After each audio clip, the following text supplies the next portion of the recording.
मध्यरात्री एकनाथ शिंदे काही आमदारांना घेऊन सुरतच्या दिशेने रवाना झाले. दुसऱ्या दिवशी या बंडामागे भाजपचा हात आहे अशी चर्चा सुरू झाली. कारण गुजरातचे CR पाटील, मोहित कंबोज अशी लोक थेटपणे हॉटेलवर आल्याची चर्चा सुरू होती. सुरत गुवाहाटी हा प्रवास सुरू झाला आणि या बंडामागे महाशक्ती असल्याच्या चर्चा सुरू झाल्या. तरीसुद्धा भाजपचे नेते थेट काही समोर येत नव्हते. महाराष्ट्रात मात्र शिंदेंचे बंड कसे फसणार याबाबत जोरदार चर्चा झडप होत्या. किमान 2/3 आमदारांना घेऊन शिंदे बाहेर पडले. भाजपमध्ये मर्ज झाले तरच त्यांची अपात्रता वाचू शकते असं बोललं जाऊ लागलं. पण स्क्रिप्ट यापेक्षा वेगळी होती. थेट पक्षावर दावा, शिवसेना काढून घेणं, शिंदेंना मुख्यमंत्री करणं अशा अनेक गोष्टी स्क्रिप्टमधून समोर आल्या. आणि ही स्क्रिप्ट फार पूर्वीपासूनच लिहिली गेली आहे हे स्पष्ट झालं. सांगण्याचा मतितार्थ इतकाच आहे की जे काही होईल त्याची आखणी भाजपने पूर्वीपासूनच केलेली असेल. आता सुद्धा अशाच एका स्क्रिप्टची चर्चा राज्यात सुरू झाली आहे. ती म्हणजे शिवसेनेत तिसरी फूट घडवून आणण्याची. एकनाथ शिंदे आपल्या संख्याबळावर दबाव ठेवून आहेत. भाजपसमोरच्या अडचणी वाढवत आहेत. त्यामुळे जोपर्यंत शिंदे पॉवरफुल राहतील तोपर्यंत भाजपला हातपाय पसरता येणार नाहीत. पर्यायाने जिथे भाजपला पर्याय नाही असेच नेते सोबत घेऊन शिंदेंच्या शिवसेनेत तिसरी फूट घडवली जाईल अशा चर्चा. उदय सामंत तशा तिसऱ्या फुटीचे नेतृत्व करतील असा आरोपसुद्धा सुषमा अंधारे यांनी केलेला आहे. पण खरंच असं काही होईल का?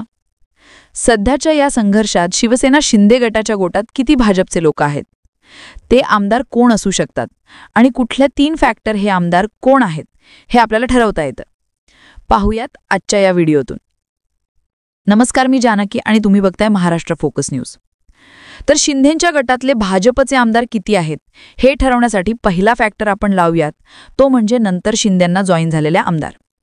20 तारखेच्या निवडणुकीनंतर मध्यरात्री एकनाथ शिंदे 29 आमदारांना घेऊन सुरतला गेले. तिथून एकनाथ शिंदे यांनी गुवाहाटी गाठलं. त्यानंतर एक आमदार एकनाथ शिंदेंसोबत जोडला जाऊ लागला. आता हे जोडले गेलेले आमदार देवेंद्र फडणवीसांच्या सूचनेनंतर गेले तशी चर्चा होती. तेव्हा फडणवीसांनी सुद्धा आपण बोलल्यानंतर बच्चू कडू गुवाहाटीला गेले असं माध्यमांना सांगितलं होतं. थोडक्यात मागून जी काही लोकं गेली ती एकनाथ शिंदेंच्या बंडात नव्हती किंवा त्यांना तशी कल्पना नव्हती. पण नंतर अशा लोकांना भाजपने सांगितलं आणि त्यानंतरच ही लोकं शिंदेंना जॉईन झाली. आता या लोकांमध्ये कुठले आमदार होते तर उदय सामंत होते, दादा भुसे, संजय राठोड, गुलाबराव पाटील, योगेश कदम, मंजुळा गावित, चंद्रकांत विठोबा पाटील, दीपक केसरकर, मंगेश कुडाळकर. आता यापैकी अनेक नावंही फडणवीसांची सूचना आल्यानंतर गुवाहाटीला गेली, एकनाथ शिंदेंसोबत गेली असं बोललं जातं. आता फडणवीसांची सूचना हा फॅक्टर गृहीत धरला तर ही नावं उद्या अशी वेळ आल्यानंतर एकनाथ शिंदेंच्या सोबत राहतील की देवेंद्र फडणवीस आणि भाजपसोबत राहतील हा महत्त्वाचा मुद्दा आहे. आता शिंदेंच्या गोटातले भाजपचे आमदार किती आहेत हे ठरवण्यासाठी दुसरा फॅक्टर आपल्याला लावता येतो, तो म्हणजे कोणते असे नेते आहेत जे शिंदेंच्या शिवसेनेपेक्षा भाजप आणि देवेंद्र फडणवीस यांच्या जवळचे आहेत. तर यामध्ये आता वेगवेगळ्या नेत्यांची वेगवेगळी कारणं आहेत. जसे की रामदास कदम हे एकनाथ शिंदेंना सिनियर आहेत. गजानन कीर्तिकर यांच्या पत्नीने ज्युनियर शिंदेंच्या हाताखाली काम करायचं असं शल्य बोलून दाखवलं होतं. रामदास कदम यांच्यासारखे नेतेसुद्धा याच फॅक्टरमधले. राजकीय पुनर्वसन नेत्यांना आवश्यक आहेच, पण ते भाजपच करू शकतं याची जाणीवसुद्धा या नेत्यांना आहे. तसेच शिंदेंना सिनियर असणारे रामदास कदम आणि या फॅक्टरवर येणारे योगेश कदम ही नावं आपल्याला घेता येतात. तानाजी सावंत हे सुद्धा तसं महत्त्वाचं नाव आहे. पहिल्या कॅबिनेटमध्ये सुपरमंत्री असणाऱ्या तानाजी सावंत यांना नंतर मात्र साईडलाईन करण्यात आलेलं आहे. ते सुद्धा फडणवीसांचे क्लोज आहेत. त्यामुळे वेळ आली तर शिवसेनेपेक्षा भाजपच योग्य आहे अशी त्यांची भूमिका असू शकते. विशेषतः शिक्षण संस्था आणि कारखान्यांचं जाळं असल्यानं भाजपसोबतच राहणं त्यांच्यासाठी सगळ्यात सुरक्षित ठरू शकतं. असं अजून एक नाव आहे ते म्हणजे अमोल खताळ. असं म्हणायला ते शिंदे यांच्या शिवसेनेत आहेत, पण ते विखेंचे आमदार आहेत. विखे म्हणतील ती पूर्व दिशा अशी त्यांची भूमिका असेल. आणि विखे फडणवीस यांचं सख्य पाहता फडणवीसांच्या शब्दापलीकडे विखे नाहीयेत. पर्यायाने खासदारांची भूमिका विखेंच्या बाजूनं पर्यायाने भाजपच्या बाजूनं असू शकते. अजून एक नाव आहे उर्जित पटेल. फक्त तिकिटासाठी शिंदे यांच्या शिवसेनेत गेलेले आहे निवडून आलेले आमदार. ते काल पण शिंदेंच्या शिवसेनेत नव्हते आणि आज पण नाहीयेत असं म्हणावं लागतं. निलेश राणेंच्या बाबतीत सुद्धा हेच लागू होतं. मतदारसंघ शिवसेनेला जातोय म्हणून शिवसेनेत अन्याय, तर सगळं कुटुंब भाजपत. त्यामुळे शिंदेसेनेपेक्षा राणेंसाठी भाजप आणि फडणवीस महत्त्वाचे ठरतात. आता संतोष भांगर यांच्यासारख्या नेत्यांच्या भूमिकेबद्दल बोलूयात. संतोष बांगर हे कट्टर एकनाथ शिंदे यांचे भक्त. पण बांगर हे थेट विधानसभेत शिंदेंना जॉईन झाले. त्यामुळे ठाकरेंच्या बाजूने ते कसे बोलत होते याचे व्हिडिओ आजही मीडियावर फिरतात. त्यामुळे बांगर हे कट्टर राहतील असं म्हणता येत नाही. हिंदुत्ववादाची भूमिका त्यांनी आपल्या मतदारसंघात घेतली आहे. कावड यात्रा सुरू केली आहे. अनेक हिंदुत्वाचे प्रयोग ते करतच असतात. साहजिकच बांगर हे भाजपसोबत राहतील असं म्हटलं तर चुकीचं ठरणार नाही. आता राहतात ती दोन नावं, एक म्हणजे उदय सामंत आणि दुसरे म्हणजे शंभूराज देसाई. ही दोन्ही नावं तशी एकनाथ शिंदेंच्या जवळची, पण उदय सामंत फडणवीसांच्या सुद्धा तितकेच जवळचे.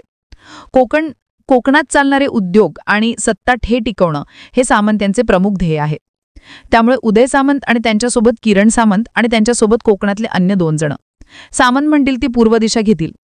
शंभूराज देसाई हे सुद्धा शिंदेंच्या जवळचे, पण मूळ प्रश्न आहे तो सत्तेचा. पाटणकरांना घेऊन भाजपने त्यांच्या मतदारसंघात फिल्डिंग लावलेली आहे. देसाई हे मूळचे काँग्रेसचे, पण तिकिटासाठी ते सेनेत गेले आणि सेना देसाई समीकरण पक्क झालं.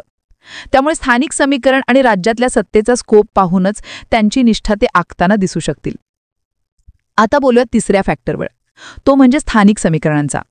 जेव्हा राज्यात मौर्या झाली आणि शिंदेंनी बंड केलं, तेव्हा या गटाची प्रमुख मागणी काय होती?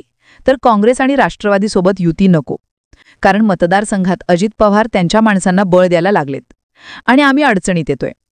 आता हाच फॅक्टर आजही काही आमदारांच्या बाबतीत लागू होतो.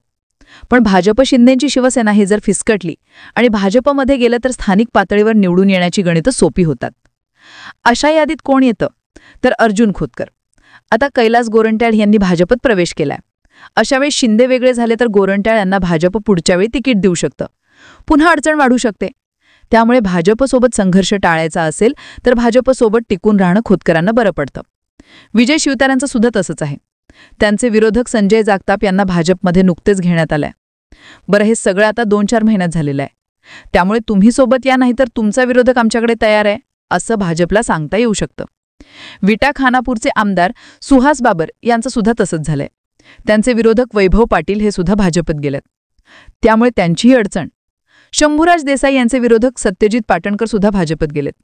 थोडक्यात या स्थानिक समीकरणावर भाजपसोबत असणारी शिवसेनेची साथ संपुष्टात आली तर स्थानिक समीकरण ओळखून भाजपसोबतच राहणं या नेत्यांना महत्त्वाचं ठरणार आहे. आता येतो चौथा महत्त्वाचा फॅक्टर, तो म्हणजे वादाचा. म्हणजे जे नेते अडचणीत आहेत अशी नावं. संजय राठोड हे नाव वादात आहे. भाजपने मागणी करूनही त्यांचा राजीनामा पूजा चव्हाण प्रकरणात घ्यायला लावला होता. संजय राठोड सत्तेत सोबत असल्यानं ते सेफ आहेत. प्रताप सरनाईक आहेत, त्यांच्यावर बरेच आरोप झालेत. महाविकास आघाडी असताना आपण भाजपसोबत जावं म्हणून त्यांनी ठाकरेंना पत्र लिहिलं होतं. त्यामुळे सत्तेच्या विरोधात जाण्याची त्यांची भूमिका नसते. संजय शिरसाठे हॉटेल प्रकरणात वादात आहेत. संदीपान भुमरे यांचे पुत्र विलास भुमरे हे आमदार आहेत आणि त्यांच्या ड्रायव्हरच्या नावाने असलेली जमिनीची चर्चा झाली होती. भावना गवळी ईडी प्रकरणात अडचणीत आल्या होत्या. असे अनेक नेते आहेत ज्यांना काही ना काही निमित्ताने त्यांची चालूच आहेत. त्यामुळे भाजपला शिंगावर घेणं त्यांना जड जाऊ शकतं. पण आमदारांच्या पलीकडे भाजपसाठी खासदार सुद्धा महत्त्वाचे ठरतील. श्रीकांत शिंदे, नरेश म्हस्के, भुमरे हे 3 खासदार एकनाथ शिंदेंचे खास म्हणून ओळखले जातात. तर वायकर हे आरोपीच्या पिंजऱ्यात असल्याने ते भाजपसोबत पंगा घेणार नाहीत. प्रतापराव जाधव केंद्रातली पॉवर सोडतील वा, हा प्रश्न आहे. आणि धैर्यशील माने लोकल समीकरणांवर आपला निर्णय घेतील. भुमरे सुद्धा आरोपांच्या पिंजऱ्यात असल्याने ते काय करतील हा मुद्दा आहेच. थोडक्यात खासदारांच्या पातळीवर सुद्धा असं काही घडलं तर मोठा फटका शिंदेंना बसू शकतो. आता यातली कुठली नावं भाजपकडे जास्त झुकतात हे तुम्हीच ठरवू शकता. पण ह्या 4 प्रकरणांमुळे प्रसंगी शिवसेना सोडून ही नावं भाजपकडे जातील हे मात्र नक्की. अर्थात ही स्क्रिप्ट सुद्धा अगोदरच लिहिलेली असेल तर नेमकं काय होईल? तुम्हाला काय वाटतं, अशी स्क्रिप्ट लिहिलेली असेल का? तुमचा मत कमेंट करून नक्की सांगा. आणि अशाच माहितीपूर्ण व्हिडिओसाठी महाराष्ट्र फोकस न्यूजला सबस्क्राईब करा.